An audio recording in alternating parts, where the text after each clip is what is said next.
تھی کہ اگر صحابی کو حضور اپنا ازار دے دیں، لنگی دے دیں، تو وہ صحابی فرماتے ہیں کہ مجھے کفن کوئی اور مت دینا، رسول اللہ کی لنگی میں میرا کفن دینا۔ ہوتا پوچھ رہے ہو؟ کیونکہ یہی لنگی میرے لیے بخشش کا سامان بن جائے گی۔ وہ صحابہ کرام کیسے تھے کہ اللہ کے رسول صلی اللہ علیہ وسلم نے ایک موقع پر ایک صحابی کو بلایا اور قارورے کا برتن تھا، جب کوئی روگی ہو جاتا ہے نا تو اس کو پوٹ لگائی جاتی ہے نا پیشاب کے لیے، تو پیشاب برتن میں تھا۔ صحابی سے فرمائے اس کو لے جاؤ کہیں کنارے رکھ دینا۔ شفا شریف کی حدیث میں بتا رہا ہوں کہ صحابی کی بھلواسا دیکھیے کہ صحابی اس پیشاب مبارک کو، بول مبارک کو لے کے چلے کہ اس کو کہیں رکھوں۔ پورے مدینے میں ڈھونڈا لیکن کوئی جگہ نہ ملی کہ جہاں اس پیشاب کو رکھا جائے۔ یہاں تک کہ پہاڑ کی بلندی میں بھی چلے گئے مگر جگہ سمجھ میں نہیں آئی۔ گاچھ کی جڑ میں ڈالنے کو سوچا لیکن جگہ سمجھ میں نہیں آئی۔ آخر کار عاشق کے عشق نے کہا کہ یہ رسول اللہ کا بول مبارک ہے، اسے ادھر ادھر رکھنے کی کیوں سوچ رہا ہے؟ کیوں نہیں تو اسے اپنے سینے میں رکھ لیتا؟ پیالے کو اٹھایا اور مکھ سے لگا لیا، رسول پاک کا بول مبارک، پیشاب مبارک پی لیا۔ ہمارا تمہارا پیشاب نجس ہے لیکن رسول اللہ کا پیشاب بھی نجس نہیں ہے۔ خدا نہ پوچھتے سے نا لوگ آج نبی سے برابری کرتے ہیں، امر متن تو امر متن۔ ارے نادان، تو اگر مصطفیٰ صلی اللہ علیہ وسلم کے پیشاب کے قطرے کے برابر بھی نہیں ہے۔ اس صحابی نے پی لیا، رسول پاک کی بارگاہ میں حاضر ہوئے۔ میرے نبی وہ ہیں کہ جو اپنی امت کے عیب کو چھپاتے ہیں، اگر ان کا یہ فعل خراب ہوتا تو اللہ کے رسول مجمع میں اس سے پوچھ کر اسے شرمندہ نہیں کرتے، لیکن ان کا یہ فعل ایسا تھا کہ رسول پاک اپنی امت کو درس دینا چاہتے ہیں۔ تو میرے رسول نے پوچھ لیا کہ اے صحابی تم نے میرے اس پیشاب کو کیا کیا؟ تو صحابی نے عرض کیا یا رسول اللہ اس کو اس کے مقام پہ رکھ دیا۔ دوبارہ پھر رسول پاک کی نظر پڑی صحابی کو، پھر پوچھ لیا اس پیشاب کو تم نے کیا کیا؟ تو صحابی نے عرض کی یا رسول اللہ اس کو اس کے مقام پہ رکھ دیا۔ تیسری مرتبہ پھر مجمع میں نظر پڑ گئی صحابی پہ، پھر ارشاد فرمایا کہ تم نے میرے اس بول مبارک کو کیا کیا؟ تو صحابی نے عرض کیا یا رسول اللہ یا حبیب اللہ ہمیں کھیلن، ہم نے پیشاب کو پی لیا، کھا لیا۔ تو میرے رسول کو فرمانا چاہیے تھا کہ جس نبی نے مرنے والے کو دیکھا کہ مرنے والا پیشاب کی چیزوں سے نہیں بچتا تھا، اس پر عذاب ہو رہا تھا، تو میرے رسول نے کھجور کی ٹہنی کو چیر کر قبر پہ رکھ دیا تاکہ عذاب میں تخفیف ہو۔ تو جو جس پر چھینچے پڑے اس پر اتنا عذاب اور جو پی لے اس پر کتنا عذاب ہوگا، لیکن میرے مصطفیٰ نے بتا دیا کہ یہ عاشق رسول صحابی رسول اس نے میرے بول مبارک کو پی لیا ہے۔ تو نبی نے فرمایا اب تو نے میرے پیشاب مبارک کو پی لیا ہے، اب جیون بھر تجھے پیٹ کا روگ نہیں ہوگا۔ نعرہ تکبیر، نعرہ رسالت، حضور اشرف الاولیاء، حضور تاج الاولیاء۔ ذرا سوچو کہ جو بول سے اتنی محبت کرتے ہوں صحابہ، وہ نبی کی آل سے کتنی محبت کرتے ہوں، ہے نا؟ ایسے ہی ایک اور حدیث ہے شفا شریف کی کہ رسول کائنات صلی اللہ علیہ وسلم اس زمانے میں تو کسی کو بلڈ پریشر ہو جائے تو ایک ٹیبلٹ کھا لو بلڈ پریشر ڈاؤن ہو جائے گا. اور اس زمانے میں بلڈ پریشر کو کم کرنے کے لیے یہاں پہ ایک رگ ہوتی ہے جسے کہتے ہیں رگ فاسد. حکمت کی زبان میں، طب کی زبان میں کہتے ہیں رگ فاسد. جب انسان کا بلڈ پریشر بڑھتا ہے تو اس رگ میں جو ہے فاسد خون آ جاتا ہے. تو اس زمانے کا علاج یہ تھا کہ رگ میں سنبی لگا کر کے، نیڈل لگا کر کے اور خون کو باہر کر لیا جاتا تھا. اس سے جو ہے اس کا بی پی کم ہو جاتا تھا. اللہ کے رسول صلی اللہ علیہ وسلم پچھنا لگوانا بہت پسند کرتے تھے. رسول پاک صلی اللہ علیہ وسلم نے اپنا رختو نکلوایا اور ایک صحابی کو دے دیا کہ اسے لے جاؤ کسی مقام پہ رکھ دو. صحابی بھی حضور کے رختوں کو لے کر کے پورے مدینے میں گھومے، کوئی جگہ نہ سمجھ میں نہ آئی. اوپر بھی گئے، نیچے بھی آئے، وادی میں گئے، بغان میں بھی گئے، لیکن کوئی جگہ سمجھ میں نہ آئی کہ رسول اللہ صلی اللہ علیہ وسلم کے اس رختو مبارک کو ہم کہاں رکھیں.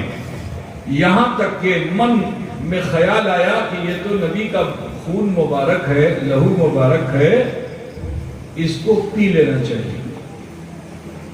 انہوں نے بھی ایسے ہی کیا، پی لیا. اب جو مسجد نبی میں اللہ کے رسول واس فرما رہے تھے، صحابی کو آتے ہوئے جو دیکھا تو فرمایا تم نے میرے اس رختو کو کیا کیا؟ عرض کیا رسول اللہ اس کو اس کے مقام پہ پیش کر دیا. اسی طرح دوبارہ پوچھا، یہاں تک کہ تیسری مرتبہ پوچھا. جب تیسری مرتبہ پوچھا تو صحابی ڈر گئے، کھڑے ہوئے. عرض کیا یا رسول اللہ امی کھیلم. اور جانتے ہو عرب میں خون کو بہت شوق سے کھاتے تھے لوگ. جو جانور ذبح کیا جاتا ہے تو جانور کے گلے سے جو خون نکلتا ہے جیسے ہی زمین پہ گرتا ہے وہ بالکل جم جاتا ہے نا. تو اس خون کو دور جہالت میں لوگ جیسے شراب پینے والا شرابی اس کو کچھ چکھنا چاہیے ہے نا، کباب چاہیے شراب کے ساتھ، تو وہ خون کو توے پہ تل کر کے شراب کے ساتھ اس کو کھاتے تھے. یہ دور جہالت کا ماحول تھا. لیکن جب آیت کریمہ نازل ہو گئی کہ خون کو حرام کر دیا گیا، دم کو حرام کر دیا گیا، تو اب خون کا کھانا حرام. لیکن رسول اللہ کا یہ رختو مبارک ہے. ہمارا رختو مبارک بدن پہ نکل آئے تو جہاں جہاں لگے اس جگہ کو نجس کر دیتا ہے. خدا پوچھتے ہیں نا، ابھی تمہاری باڈی سے رختو نکلے تو جہاں نکلے گا تو اس کو پاک کرنا ضروری ہے. خدا کا پوچھتے ہیں نا بابا، جہاں لگ جائے اس کو نجس کر دیتا ہے. لیکن ہمارے رختوں میں اور نبی کے رختوں میں فرق ہے. ہمارا رختو ظاہر کو نجس کر دیتا ہے، لیکن مصطفیٰ کا رختو ایسا ہے کہ کوئی صحابی اگر اسے پی لے تو ان کے باطن کی نجاست کو اللہ دور فرما دیتا ہے. تو صحابی نے بھی عرض کیا یا رسول اللہ امی کھیلم، امی آپ نے رختو کھیلا. تو میرے رسول کو ناراض ہونا چاہیے تو تم نے خون کو کیوں کھا لیا؟ خون تو حرام کر دیا گیا ہے. مگر میرے نبی کیا فرماتے ہیں، سن لو کہ میرے صحابی تم نے میرے رختوں کو بھلواسا میں کھا لیا ہے تو اب جہنم کی آگ تم پر حرام کی جاتی ہے. تو ذرا سوچو کہ جو رسول کے بدن سے نکلے ہوئے خون کو پی لے جہنم کی آگ حرام ہو جاتی ہے. چے جائے کہ جو آل نبی سے بھالو باسا رکھ لے اس پر جہنم کی آگ کیسے قریب ہوگی؟ برادران ملت، نعرہ تکبیر، نعرہ رسالت، حضور اشراف الاولیاء، حضور تاج الاولیاء، آل نبی، مکتوب اشرف مشن۔ کیسی بھالو باسا؟ جو صحابہ کا معاملہ تھا۔ اگر یہودی کا بچہ جو ایمان نہیں لائے صرف رسول پاک سے بھالو باسا کرے، محبت کرے اور حضور کی سیوا میں آ جائے اور حضور کی نالین مبارک کی اہمیت کو یہودی کا بچہ سمجھ لے تو جانتے ہو حضور کے پیچھے وہ یہودی کا بچہ چلتا تھا، اور جیسے ہی رسول پاک اپنا جوتا مبارک اتارتے تھے وہ یہودی کا بچہ جلدی سے اٹھا کے اپنے سینے سے لگا لیتا تھا۔ اور حضور صلی اللہ علیہ وسلم کی سیوا میں رہتا تھا، حضور کو وضو کرنا ہو تو پانی بھی پیش کرتا تھا۔ لیکن ایک مرتبہ ایسا ہوا کہ وہ بیمار ہو گیا اور 2 دن وہ حضور کی بارگاہ میں نہیں آیا، اور جو 2 دن نہیں آیا تو اللہ کے رسول صلی اللہ علیہ وسلم کو بڑی فکر ہوئی کہ یہودی کا وہ بچہ آیا کبھی۔ صحابہ سے پوچھا کہ وہ بچہ کہاں جو روزمرہ میری خدمت میں رہتا تھا؟ تو صحابہ نے عرض کیا یا رسول اللہ، یا حبیب اللہ، وہ بچہ بیمار ہو گیا ہے، بستر مرگ پہ آ گیا ہے، صاحب فراش ہو گیا ہے۔ اللہ کے رسول صلی اللہ علیہ وسلم نے جو سنا، ارے یار سنو گے تم لوگ، سب کا دھیان رکھ پہنچ گیا تو ہے نا بتاشے کی طرف کی سن رہے ہو؟ ہم لوگ 40 سال سے سن رہے ہو ہے نا، بہت سنا ہے تم لوگ، سن رہے کٹو والا سن رہے نا، ہاتھ لے بولو نا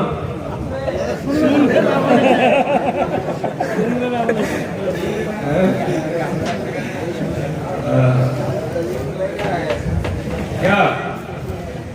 تو سنو، میرے مصطفیٰ کیسے رحم والے کرم والے آقا ہے۔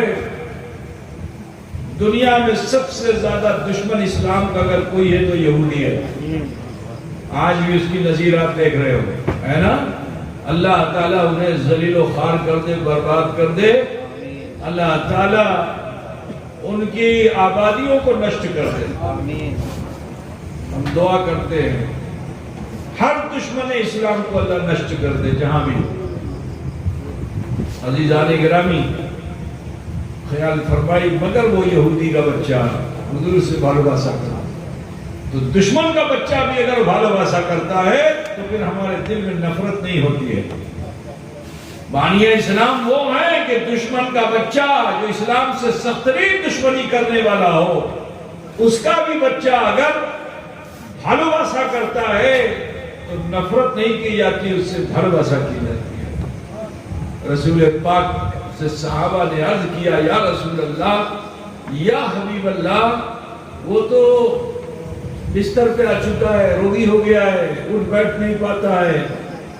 میرے رسول نے جو سنا تو آپ کو بڑا دکھ ہوا اور فرمایا کہ اس کو دیکھنے کے لیے چلنا چاہیے۔ اب جو دیکھنے کے لیے حضور گئے اس کے گھر، تو اس بچے نے جو رسول پاک کو دیکھا تو تعظیم میں اٹھنا چاہتا، لیکن کمزور اتنا تھا کہ اٹھ نہیں پا رہا تھا۔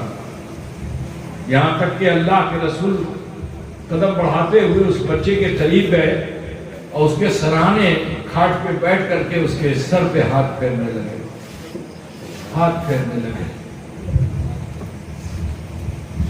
جو نبی کی نالین سینے سے لگا لے جہنم اسے جلائے گی۔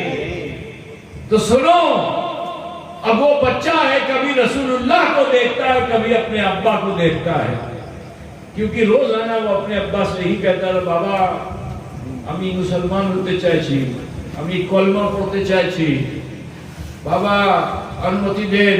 باپ راگ ہو جاتا تھا، باپ بہت خفا ہوتا تھا، کیسا سوچو بھی مت، ڈانٹتا تھا بچے کو، سزا دیتا تھا بچے کو۔ لیکن اس سمے کے جب بستر مرگ پہ وہ بچہ تھا تو کبھی رسول پاک کو دیکھتا تھا، کبھی اپنے باپ کو دیکھتا تھا، کبھی رسول پاک کو دیکھتا تھا، کبھی اپنے باپ کو دیکھتا تھا.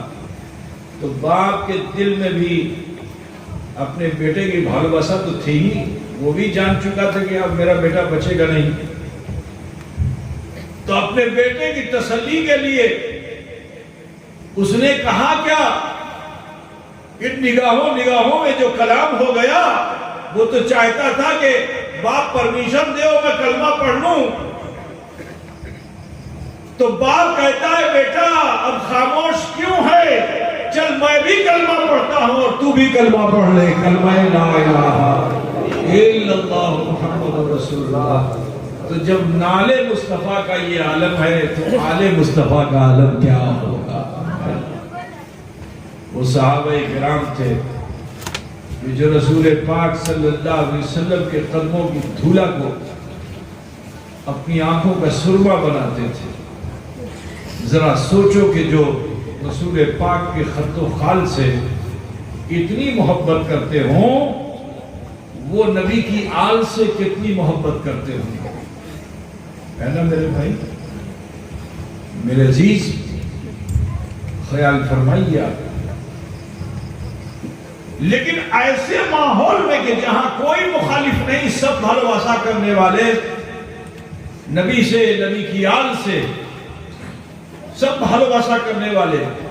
اور یہ آیت کریمہ نازل ہو گئی کہ قُلْ لَا أَسْأَلُكُمْ عَلَيْهِ أَجْرًا إِلَّا الْمَوَدَّةَ فِي الْقُرْبَى کہ اے محبوب آپ ارشاد فرما دیجئے کہ دعوت و تبلیغ پر تم سے کوئی معاوضہ طلب نہیں کیا جاتا مگر تمہارے قرابت داروں کی محبت بھلواسا. تو جانتے ہو اہل بیت سے کیسی محبت کیا صحابہ نے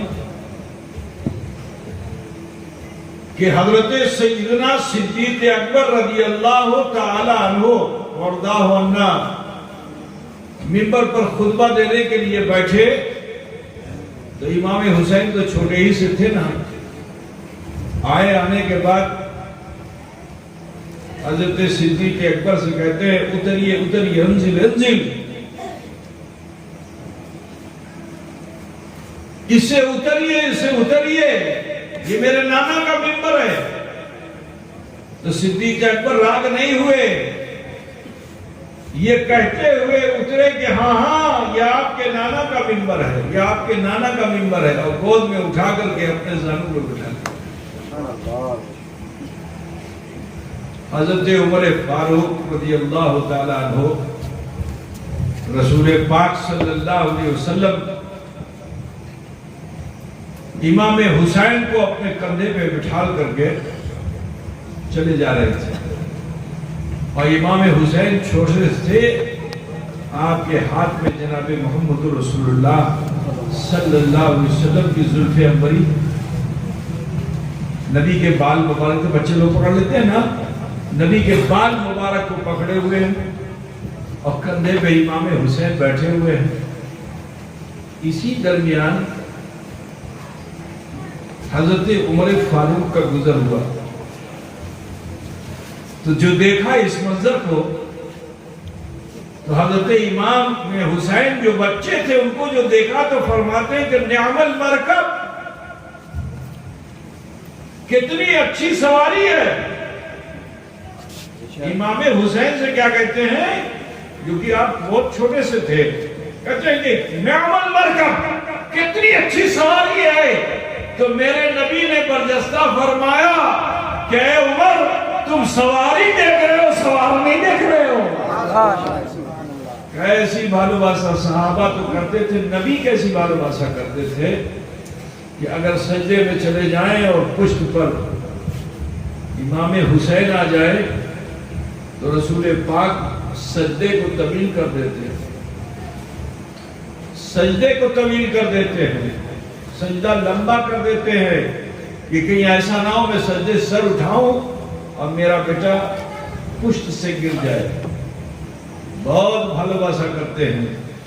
اے عزیزان گرامی، بس ایک واقعے کو بیان کر کے رخصت ہونا چاہتا ہوں کہ مدینہ شریف میں حضرت عبداللہ ابن عمر امام حسین سے بہت بڑے ہیں، عمر میں بہت بڑے ہیں، حضرت عمر کے بیٹے، تقریباً میرا خیال ہے کہ 8 سے 10 سال بڑے، لیکن آپس میں نوک جھوک ہو گئی عبداللہ ابن عمر سے اور امام حسین سے۔ تو حضرت امام حسین نے عبداللہ ابن عمر سے کہا کہ تم کیا بولتے ہو، چپ تھاکو، ارے تمہارے بابا بھی میرے نانا کے غلام ہیں۔ کیا کہا کہ تمہارے بابا بھی میرے نانا کے غلام ہیں۔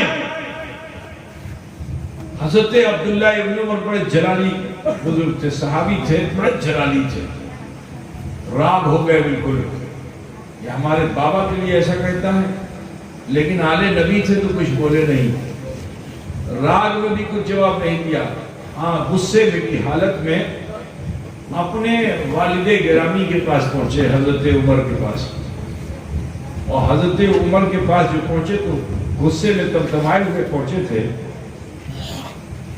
اور رسول پاک صلی اللہ علیہ وسلم نے فرمایا کہ غصے کی حالت میں اگر رہو، کھڑے ہو تو بیٹھ جاؤ، اور بیٹھنے پہ بھی غصہ ختم نہ ہو تو لیٹ جاؤ، سوت جاؤ، گزرے ہو نا؟ اور تم لوگ کا حال یہ کہ اگر غصہ آ جائے تو 2 پھر اچھلتا ہے، اور ہے نا، اگر راگ ہو گیا تو سوتنے کی وجہ وہ تو جمپ کرتا ہے، اچھلتا ہے، کودتا ہے۔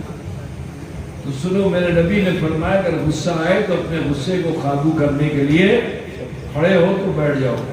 وہ تو سن رہے ہو نہیں سن رہے ہو؟ کیا کرے گا؟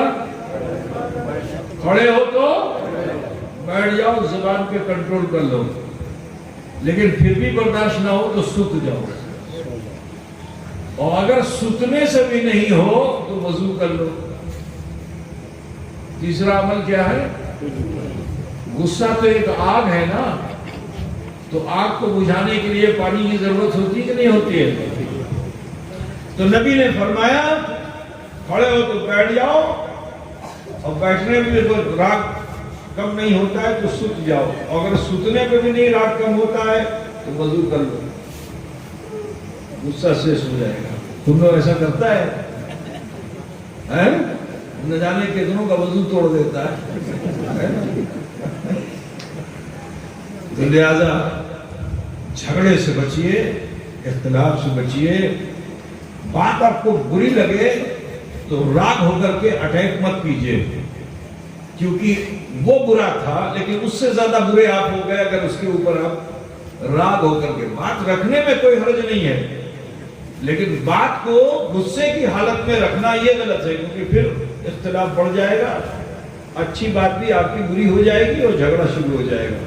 خدا بلکہ سننا، ہمارا کام ہے ہم آپ کو اپدیش دیں، نردیش دیں، وہ بھی جو نبی کے فرمان کے مطابق ہے۔